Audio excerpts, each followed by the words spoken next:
पितामह, यदि इंद्रप्रस्थ और हस्तिनापुर एक है तो हमारी एक विनती स्वीकार कर लीजिए। हाँ हाँ, कहो पौत्र, क्या चाहते हो? पितामह, इंद्रप्रस्थ में सब कुछ है, किंतु हमारे पितामह हमारे साथ नहीं है।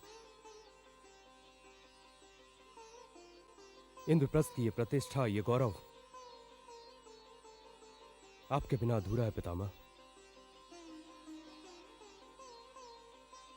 आप हमें छोड़कर हस्तिनापुर मत जाइए, हमारे साथ यहीं इंद्रप्रस्थ में रहिए। पौत्र, यदि ये संभव होता तो तुमसे अधिक मुझे प्रसन्नता होती पौत्र। परंतु क्यों संभव नहीं है पितामह? अर्जुन, हस्तिनापुर मेरे लिए कोई राज्य नहीं है, कोई क्षेत्र नहीं है, कोई धरती का टुकड़ा नहीं है। वो तो मेरे इस शरीर का, मेरे जीवन का, मेरी अंतरात्मा का, मेरे अस्तित्व का अंश है।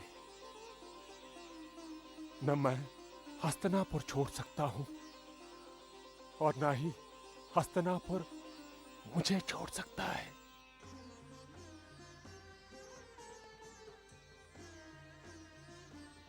पौत्र, हस्तिनापुर के सिंहासन ने मुझे स्वयं से बंदी बना लिया है, मुझे बांध लिया है स्वयं से। और सत्य कहूं तो अब मुझे इस बंधन से प्रेम हो गया है पौत्र।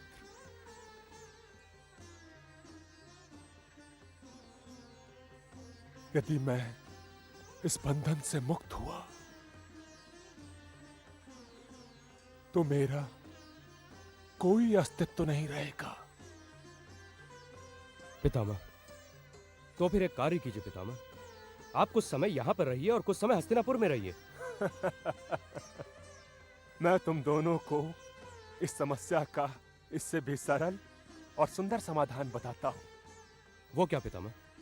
वो ये बात कि मैं अपना शरीर और मस्तिष्क लेकर हस्तिनापुर जाता हूं और अपना मन और आत्मा इस सुंदर, विशाल और मैं नगरी में तुम सबके पास छोड़ जाता हूं।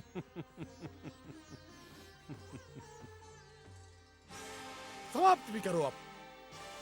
जो भी आता है इंद्रप्रस्थ की सुंदरता और विशालता का बखान ही करता हुआ आता है।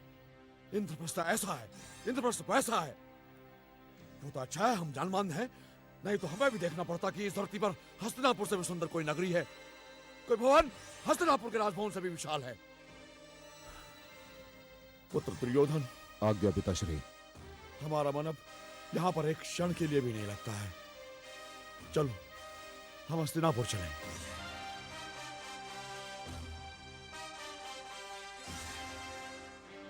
बताओ पुत्र, क्या हम उस हस्तिनापुर को इंद्रप्रस्थ जैसा नहीं बना सकते?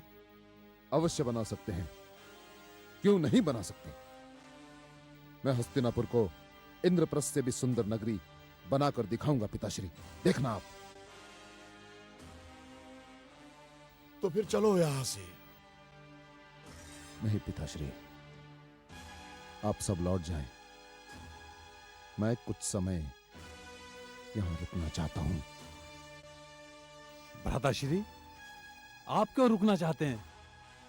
मैं इंद्रप्रस्थ के एक एक अंश का चित्र अपने मस्तिष्क में सुरक्षित कर लेना चाहता हूं। मैं देखना चाहता हूं कि इंद्रप्रस्थ में ऐसा क्या क्या है जो हस्तिनापुर में नहीं है। अवश्य भांजे।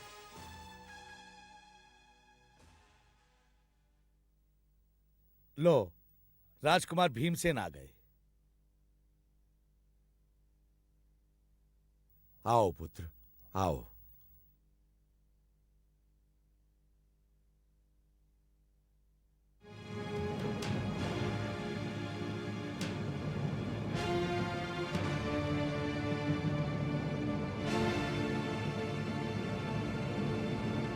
प्रणाम ज्येष्ठ पिताश्री। दीर्घायु भव। ज्येष्ठ पिताश्री, सभागृह में इंद्रप्रस्थ सम्राट आपकी प्रतीक्षा कर रहे हैं।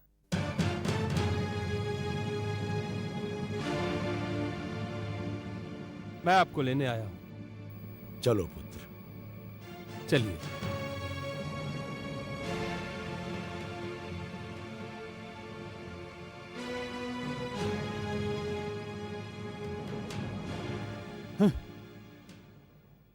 सुना मामा श्री, भ्राता श्री युधिष्ठिर नहीं, इंद्रप्रस्थ सम्राट हमारी प्रतीक्षा कर रहे हैं। इंद्रप्रस्थ सम्राट।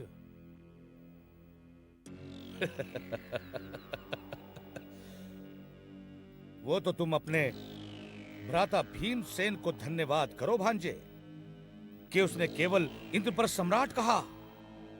यदि उसने चक्रवर्ती सम्राट युधिष्ठिर कहा होता तो हम क्या कर लेते।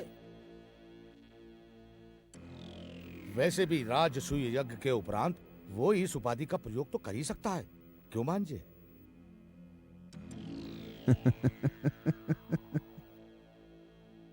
चक्रवर्ती सम्राट। तुम अपना मन छोटा मत करो भांजे। तुम्हारा मामा हर समय इसी चिंतन में व्यस्त रहता है कि तुम्हारा पराक्रम उन पांडु पुत्रों के पराक्रम से अधिक कैसे हो। और ये होगा भांजे, एक दिन अवश्य होगा।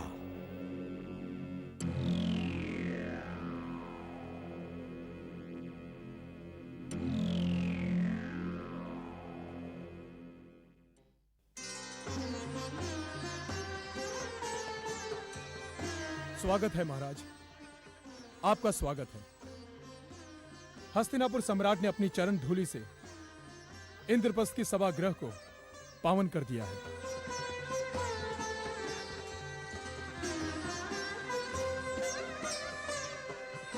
आइए महाराज, इस सिंहासन पर विराजिए। नहीं नहीं पुत्र, ये सिंहासन तुम्हारा है। मैं किसका हूं? मैं आपका हूं महाराज। यह इंद्रप्रस्थ आपका है। इंद्रप्रस्थ का यह सिंहासन आपका है।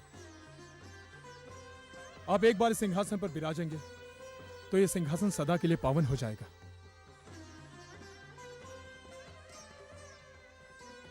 आइए ज्येष्ठ पिताश्री, आइए।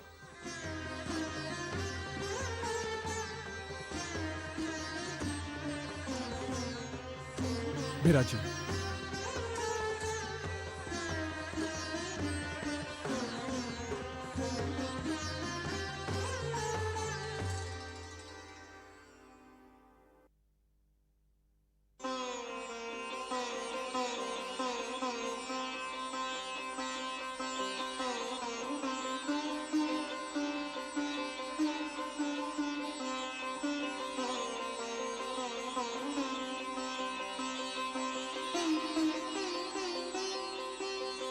बहुत बहुत सुंदर, बहुत विशाल सिंहासन है तुम्हारा पुत्र। आपको इस सिंहासन पर बैठना अच्छा लगा? हाँ पुत्र, सत्य पूछो तो हमें सिंहासन पर बैठना सदैव ही अच्छा लगता है। हम ईश्वर से प्रार्थना करते हैं पुत्र कि इस सिंहासन पर बैठकर तुम्हारी कीर्ति दिन दूनी रात चौगुनी बढ़े। आनंद आ गया इस सिंहासन पर बैठकर, आनंद आ गया। महाराज, हस्तिनापुर लौटने का समय हो गया है। हाँ पुत्र, हस्तिनापुर में भी सिंहासन तुम्हारी प्रतीक्षा कर रहा है। हाँ हाँ।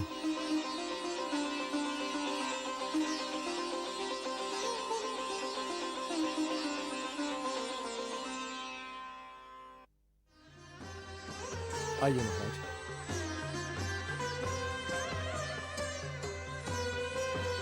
चलते हैं पुत्र।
इतना सुंदर,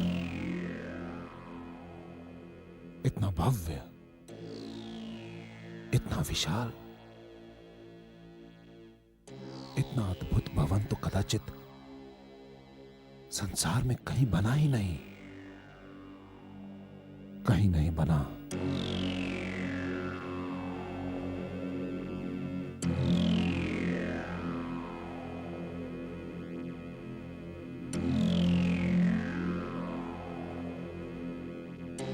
वास्तव में मैं दानव ने इस भवन का निर्माण करके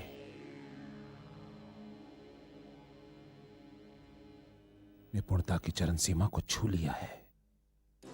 सचमुच जहां दृष्टि डालो दृष्टि वहीं ठहर जाती है।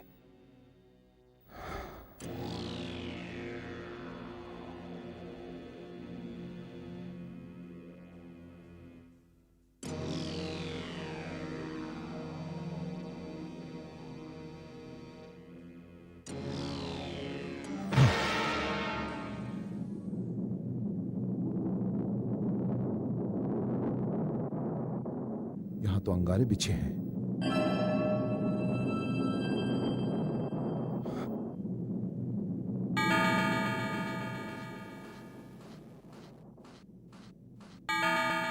युवराज की जय हो।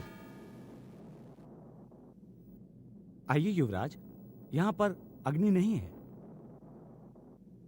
अतः आप यहां निर्भय होकर आइए। हाँ, हम जानते हैं। तुम जाओ। जो आज्ञा युवराज।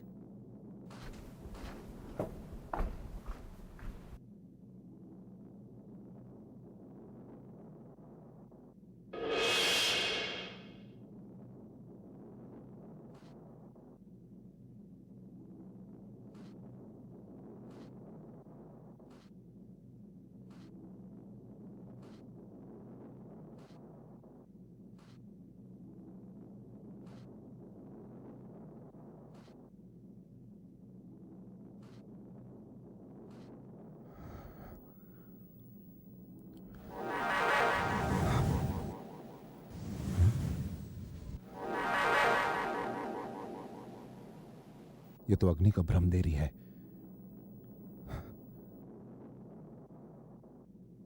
अद्भुत है इंद्रप्रस्थ।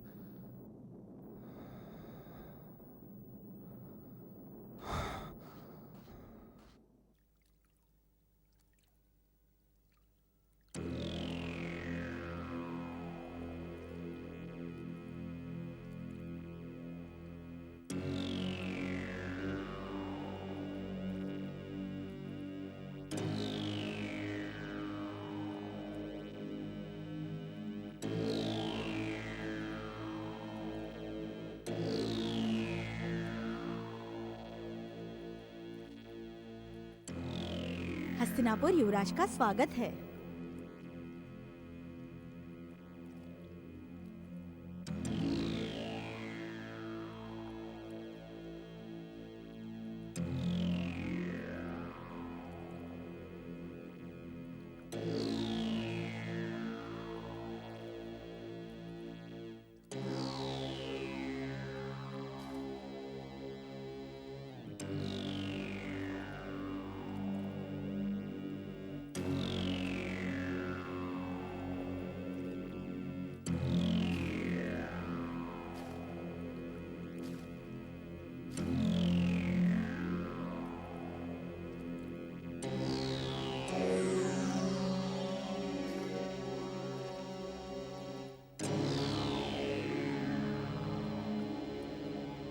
विचित्र, अति विचित्र। जहां अग्नि समझो वहां धरती निकलती है, और जहां जल समझो वहां थल निकलता है। विचित्र, अति विचित्र।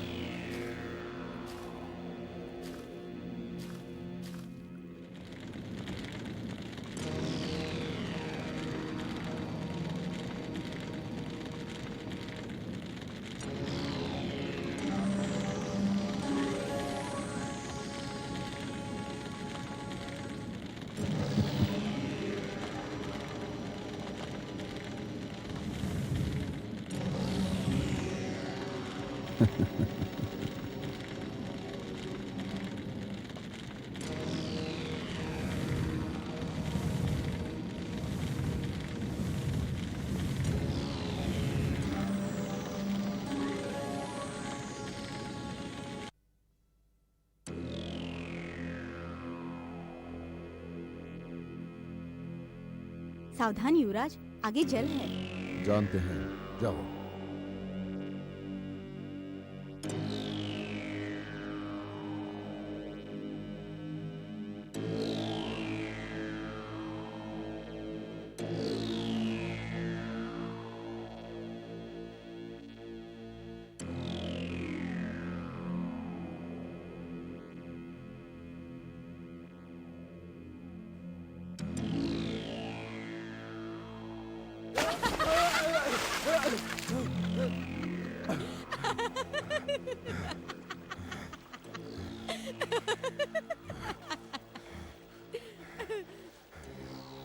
यथा पिता तथा पुत्र, पिता भी अंधा, पुत्र भी।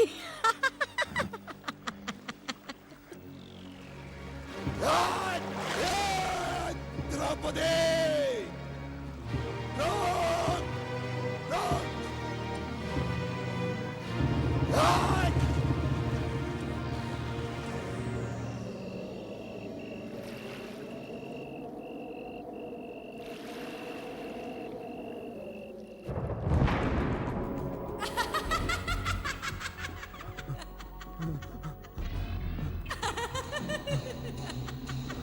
यथा पिता तथा पुत्र, पिता भी अंधा, पुत्र भी।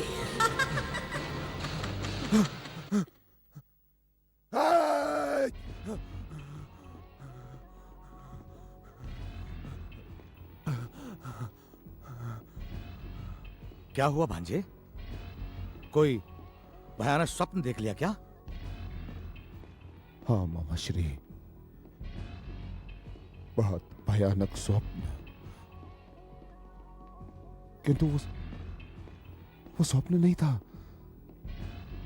कटु सत्य था जिसे मैं भूल जाना चाहता हूं।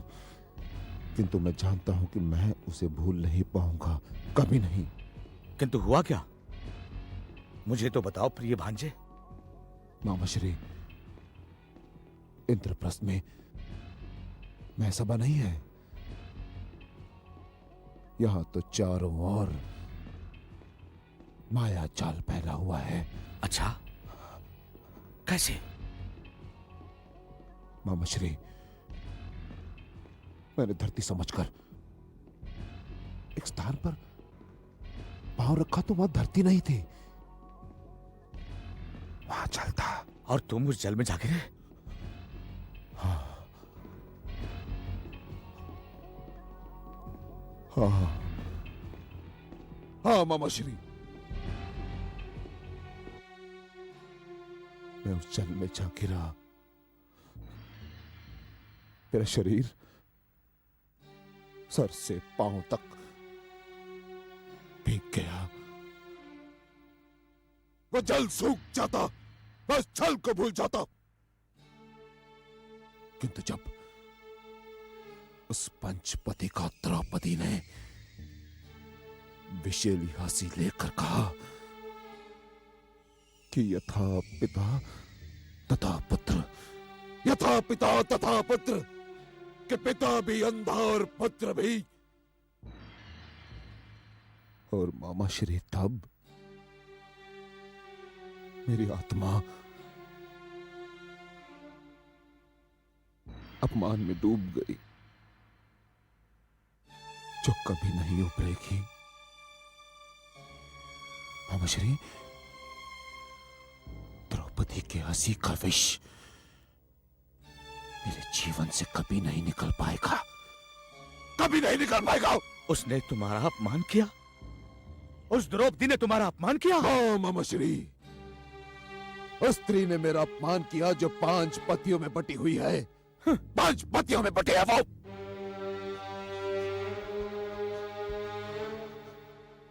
उसने केवल मेरा अपमान नहीं किया,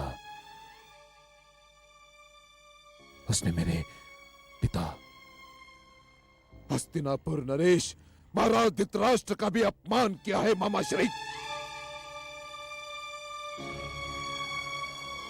ऐसा लगता है कि उसकी हंसी से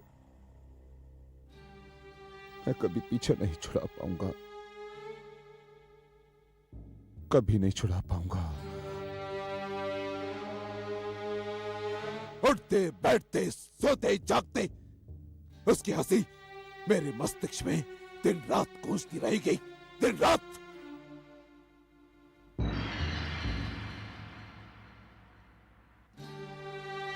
मैं जागूंगा तो स्मरण बनकर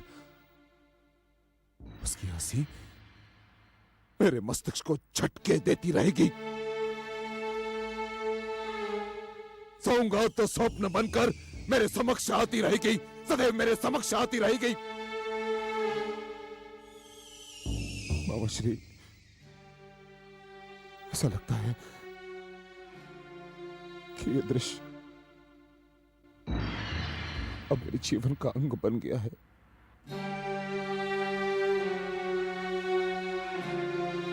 इस अपमान को लेकर अब मैं कैसे जीऊंगा, कैसे जीऊंगा, कैसे जीऊंगा, कैसे जीऊंगा मामाश्री, मैं कैसे जीऊंगा? नहीं जी सकता मैं ऐसे, नहीं जी सकता मैं ऐसे, नहीं जी सकता। ऐसा नहीं होगा भांजे, ऐसा कदापि नहीं होगा। उसने तुम्हारी या हस्तिनापुर की हंसी नहीं उड़ाई, अपितु उसने अपने मान सम्मान के विनाश द्वार को खोला है। अपने मामा पर विश्वास धरो, विश्वास धरो अपने मामा पर। उसे यह हंसी बहुत महंगी पड़ेगी। उसे अनुमान नहीं कि उस पंचपतिका को अपनी इस भूल के लिए क्या क्या खोना पड़ेगा। वो रोएगी, जीवन भर रोएगी, उस घड़ी को कोसेगी जिस घड़ी उसने तुम्हारी दुर्दशा पर हंसी उड़ाई थी। किंतु वो दिन कब आएगा मामाश्री? वो दिन कब आएगा, कब आएगा मामाश्री? पगले, तेरा ये मामा सब कुछ देख सकता है, किंतु तेरी आंखों में आंसू नहीं देख सकता, नहीं देख सकता। तुझे दुखी नहीं देख सकता। वो दिन दूर नहीं भांजे, इतना समीप है कि तेरा ये मामा उसे अपने हाथों से छू सकता है। तेरे अपमान का प्रतिकार तेरे मामा के जीवन पर ऋण रहेगा, और वो ये ऋण बहुत शीघ्र चुका देगा, बहुत शीघ्र चुका देगा, बहुत शीघ्र चुका देगा।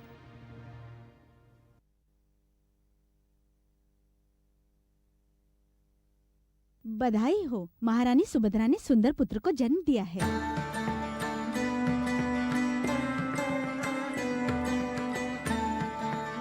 बधाई हो अनुज, बधाई हो।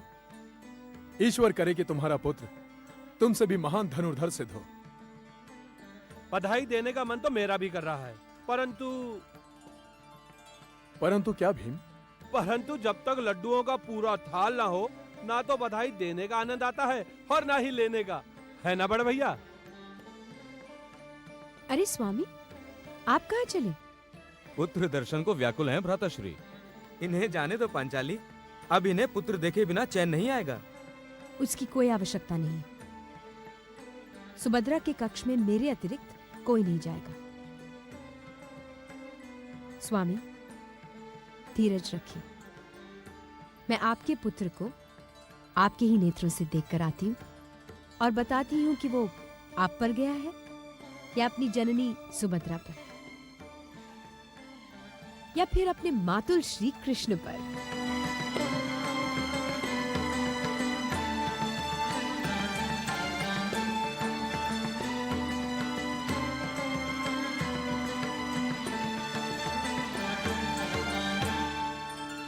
प्रेमणा सेहेन दिव्येन कारुणेय नार्जवेन च पृथ्वी स्वर्गायते येन तत्पदम मे प्रकाशताम् गर्भावस्थां समारभ्य या यावस्थानुभूयते प्राणिना तद्विदा येव स्पष्टं तस्याः प्रयोजनम् प्राणिना तद्विता येव स्पष्टं तस्याः प्रयोजनम्। जय हो, जय हो। आश्चर्यचकित क्यों हो पुत्र वधुओं? प्रणाम ऋषिवर।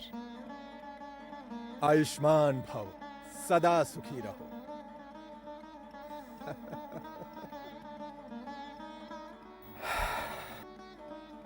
आश्चर्य की तो बात है ऋषिवर।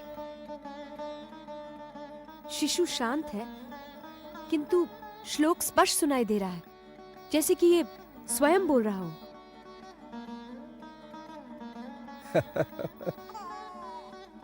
प्रकृति के नियम के विरुद्ध ना होता तो ये स्वयं ही बोलता। ये बाहर की हर ध्वनि सुन रहा था और जो इसने सुना वो इसे स्मरण है। वो श्लोक अर्जुन ने सुभद्रा को जिस समय सुनाया था उस समय ये गर्भ में था। ये बालक वीरता का एक नया अध्याय लिखने के लिए आया है। ऐसी वीरता जिसे इसके जन्म के पहले किसी ने नहीं देखा। ये अभिमन्यु है, अभिमन्यु। पुत्री, माताएं तुम पर गर्व करेंगी कि तुम ऐसे महान पुत्र की माता बनी हो। ये बालक कथाकारों के लिए कथाओं का स्रोत, कवियों के लिए कविताओं की प्रेरणा और चित्रकारों के लिए वीरता का प्रतीक बनेगा।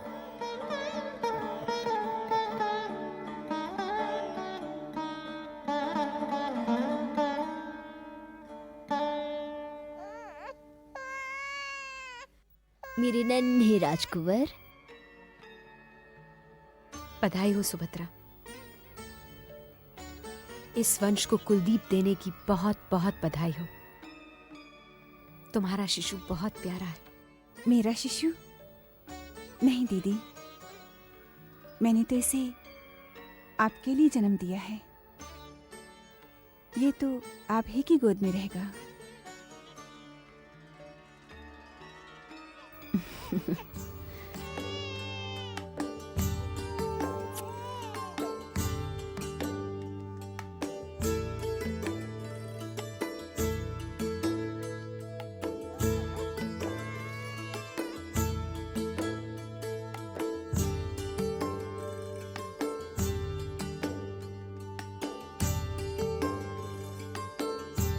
धन्यवाद सुभद्रा। केशव भी आते ही होंगे। द्वारका संदेश भिजवा दिया।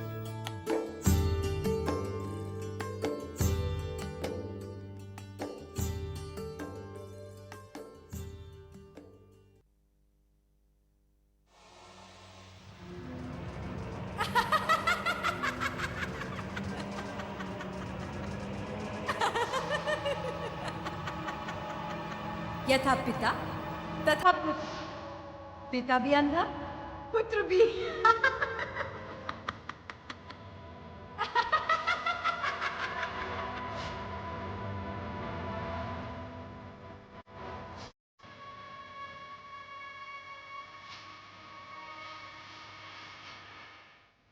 बधाई हो युवराज, बहुत बहुत बधाई हो। आप एक चंद्र समान पुत्र के पिता बन गए।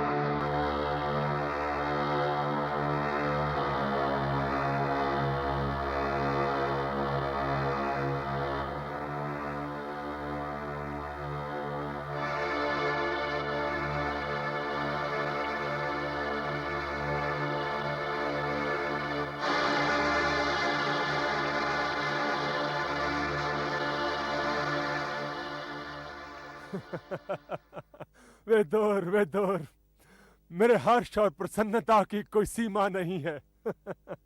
मेरे पास शब्द नहीं है अपने हर्ष और उल्लास को प्रकट करने के लिए। हे ईश्वर, आपकी विशेष अनुकंपा है हम पर। बैठो विदुर, बैठो। लगता है हमारे वंश के ऊपर जो क्लेश और फूट के बादल छाए हुए थे, वे सब एक एक कर छट रहे हैं विदुर। हस्तिनापुर और इंद्रप्रस्थ दोनों अपने अपने स्थान पर फल फूल रहे हैं। हाँ ताज, मैं उस सर्वशक्तिमान ईश्वर से सदैव यही प्रार्थना करता हूं कि आपका हर्ष कभी खंडित ना हो। आप जो समझ रहे हैं वही बना रहे, सदैव बना रहे। ऐसा ही होगा विदुर, ऐसा ही होगा। मुझे पूर्ण विश्वास है। और देखो ना, कैसा सुखद संयोग है ये। हस्तिनापुर और इंद्रप्रस्थ दोनों ही राज्यों में एक साथ वंश वृद्धि हो रही है।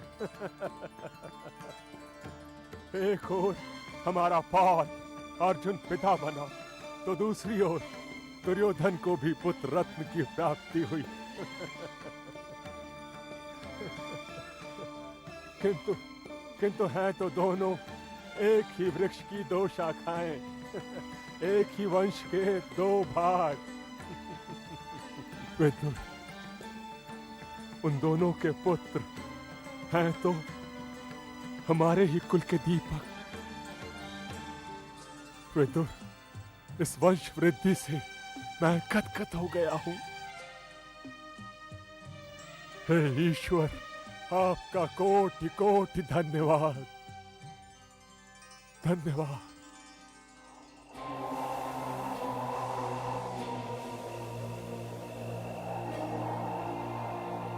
ओम नमः शिवाय, ओम नमः शिवाय, ओम नमः शिवाय। कब फलित होगा आपका वरदान शिव शंभो? आपने मुझे मनोकामना पूर्ण होने का वरदान दिया था, किंतु कुरुवंश नाश होने की मेरी मनोकामना कहाँ पूर्ण हुई?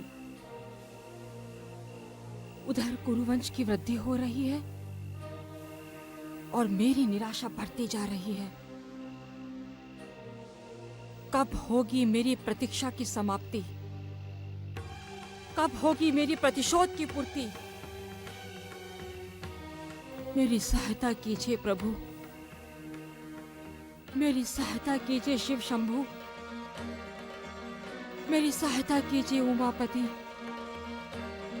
मेरी सहायता कीजिए।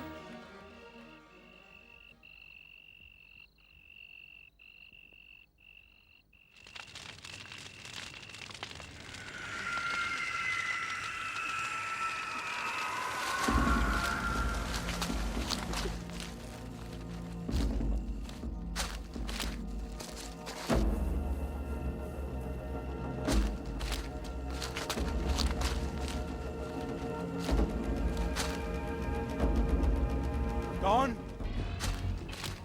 प्रणाम सिद्धि पुरुष। आइए गांधार नरेश, आइए। मैं आपकी ही प्रतीक्षा कर रहा था।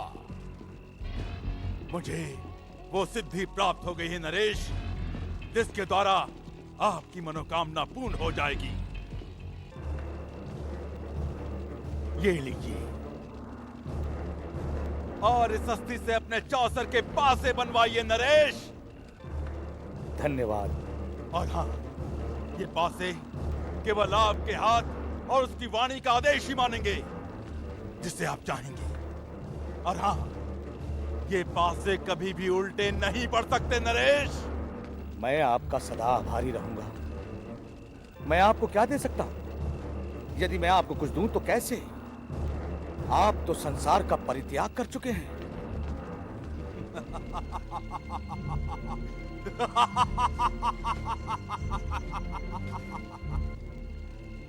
मुझे कुछ नहीं चाहिए गांधार नरेश, कुछ नहीं।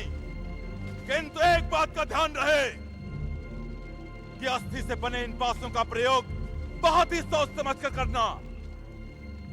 क्योंकि ये पासे किसी भी वंश का सर्वनाश कर सकते हैं। वंशनाश।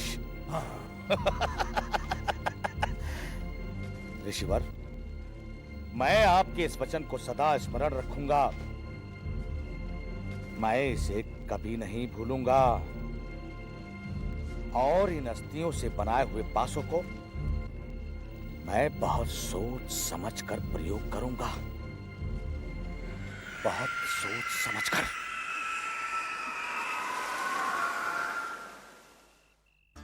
चलो सैनिक, 3 निकालो। 3 1 2 3। चलो सैनिक, अब 9 निकालो। 9 1 2 3 4 5 6 7 8 9। हम फिर जीत गए। देखा हम चौसर में कितने निपुण हैं। चलो सैनिक, फिर से खेलते हैं। धर्मराज, क्षमा करें महारानी, महाराज का आदेश था।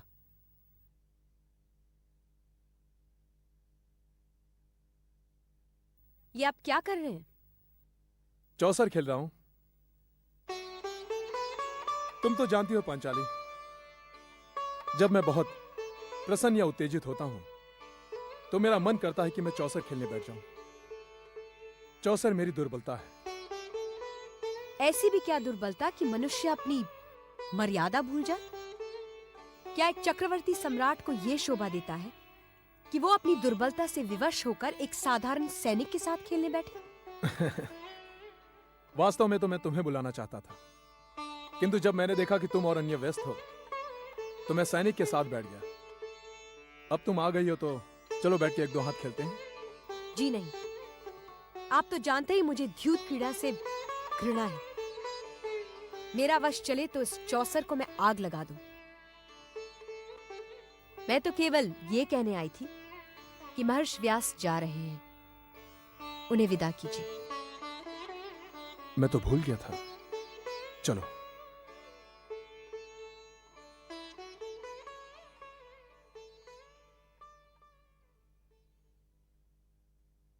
युधिष्ठिर।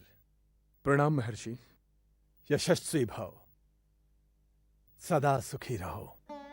महर्षि, कुछ दिन और ठहर जाते तो हमें आपकी सेवा का कुछ अवसर मिल जाता।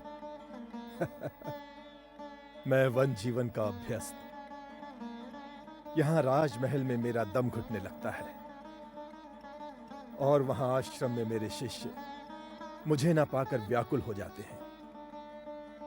आपके आने से राजभवन एक आश्रम की भांति पवित्र लगने लगता है। आपके उपदेश, आपकी वाणी सुनकर मन को शांति मिलती है और धर्मराज भी आपके मार्गदर्शन की प्रतीक्षा करते हैं।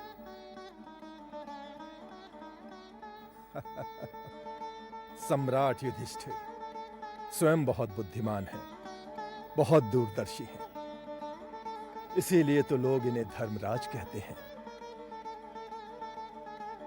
फिर भी इनके लिए मेरा परामर्श है कि सम्राट बनने के पश्चात इनका उत्तरदायित्व और भी बढ़ गया है। सम्राट राष्ट्र का प्रहरी होता है और प्रजा के लिए आदर्श, इसलिए अब इन्हें बहुत संयम से रहना होगा। आपके उपदेश ने सदैव मेरे मार्ग में ज्ञान के दीपक प्रज्वलित किए हैं।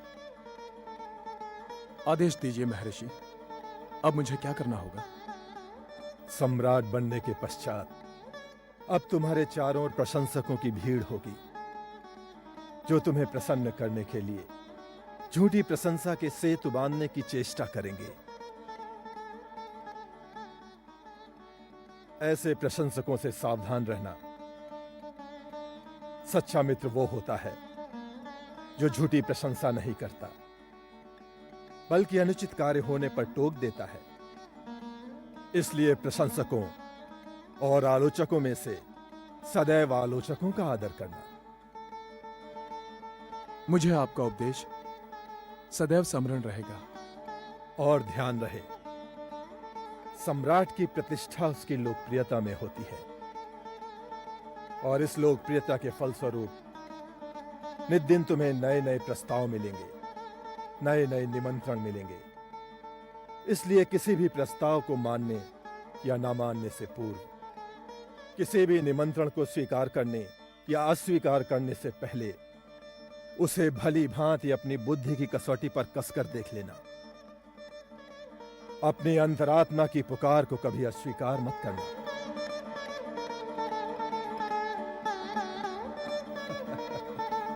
मुझे विश्वास है कि तुम इन बातों का ध्यान रखोगे। अच्छा वत्स, अब मुझे अनुमति दो। जैसी आपकी इच्छा। आयुष्मान भव, यशस्वी भव, जय हो, जय हो।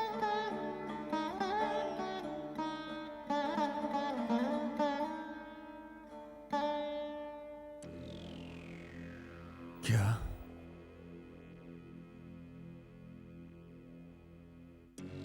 उस दुष्टा ने तुम्हारा इतना बड़ा अपमान किया? हाँ मित्र, उस क्षण से मुझे एक पल भी चैन नहीं है।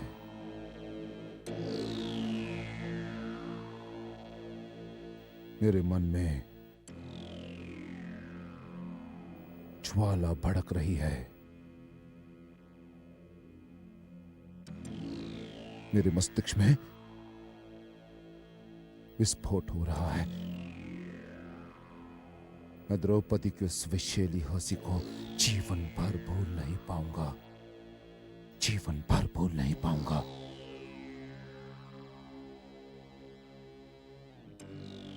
मैं तुम्हारी व्यथा समझ सकता हूं मित्र।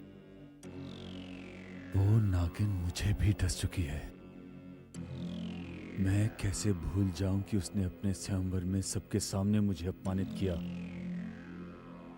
जिस दंश का लक्ष्य तुम बने हो, वो सबसे पहले मुझे अपना लक्ष्य बना चुका है। मैं उसी दिन से इस अग्नि में जल रहा हूं मित्र। और ये अग्नि तभी बुझेगी, तभी बुझेगी मित्र, जब उस पंचपति का द्रौपदी से हमारे अपमान का प्रतिशोध ले लिया जाएगा, तभी बुझेगी अग्नि।